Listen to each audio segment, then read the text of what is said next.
The real history of Cane Hill Asylum, why people believe it's haunted. On the 12th of August, 1991, the last patient was discharged from Cane Hill Hospital in Coulsdon, Surrey. For the next 19 years, the building stood empty. Then in 2010, the demolition crews moved in. But before they did, Urbex teams documented something disturbing inside. Photographs of empty wards with patient belongings still on the beds. Wheelchairs left exactly where their owners had abandoned them. Wallpaper peeling off the walls in patterns that some explorers swore looked like faces. And then there was the footage. CCTV, personal cameras. Trail cams left overnight by paranormal investigators. What they recorded inside Cane Hill Asylum during those 19 abandoned years has never been fully explained. This is Occult Case Files.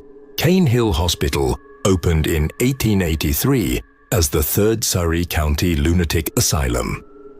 By Victorian standards, it was state-of-the-art. Designed by architect Charles Howell on the radial plan, long pavilion wards extending out from a central administration block like the spokes of a wheel. It was beautiful in a Gothic kind of way. Red brick walls, steeply pitched roofs, a 270-foot water tower that dominated the skyline.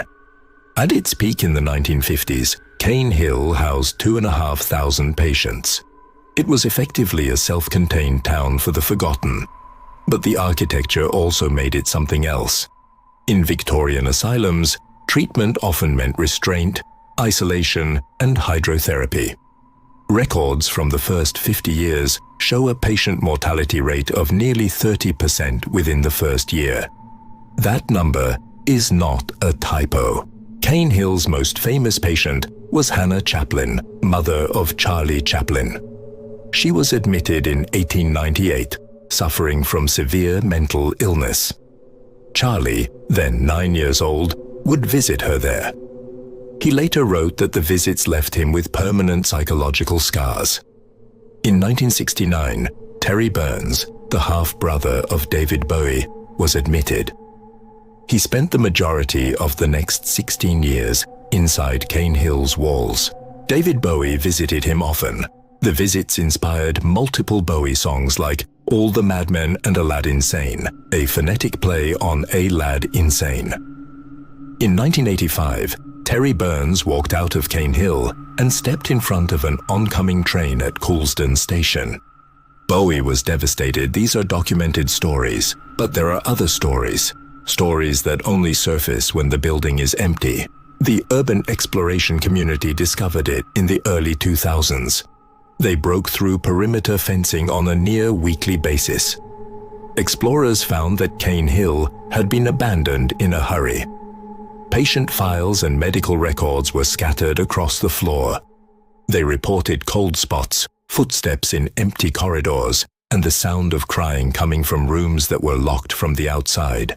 A man in a doctor's coat appeared at the end of Ward 4, watched explorers, and walked through a wall. Multiple explorers reported the same figure. In 2007, audio recorded in the empty chapel captured a woman's voice repeating the word "leaving" 11 times in 23 seconds. A security guard refused to enter the buildings after dark, claiming he heard screaming on the 3rd floor of the sealed female ward. Demolition began in 2010. Workers reported equipment malfunctioning frequently in Ward 16, where the most disturbed patients had been kept. One worker said, "It was like the building didn't want to come down." He refused to work alone in the basement levels.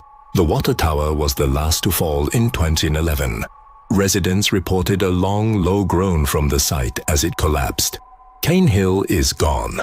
Now, there is a housing development called Cane Hill Park, but the reports have not stopped. A child refuses to enter his kitchen because of the man in the long coat who stands by the window. CCTV from a Ring doorbell appears to show a figure walking across a garden at 3:14 a.m. without triggering the motion sensor lights. Cane Hill broke thousands of humans over a century. If anywhere in Britain has reason to be haunted, Cane Hill does. The building is gone, but whatever it absorbed across a century of pain is apparently still there. The case remains open. Subscribe to Occult Case Files for more stories. If you have been to Cane Hill, drop your story in the comments.